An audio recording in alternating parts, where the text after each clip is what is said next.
tupendavyo, tunapaswa kuyatamani maisha ya mbinguni, kwani hayo ndiyo ya milele.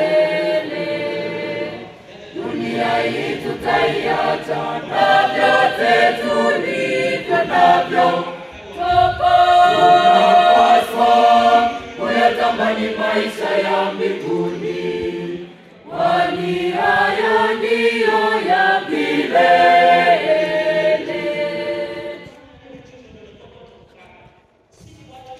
Tumewekewa mbele yetu mato na maji, tuchague kile ambacho tunakipenda.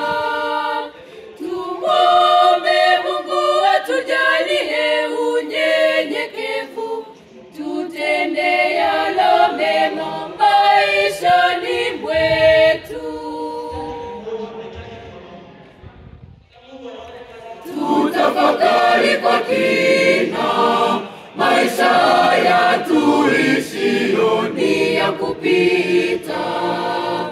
Tutafakari kwa kina maisha haya tuishio ni ya kupita.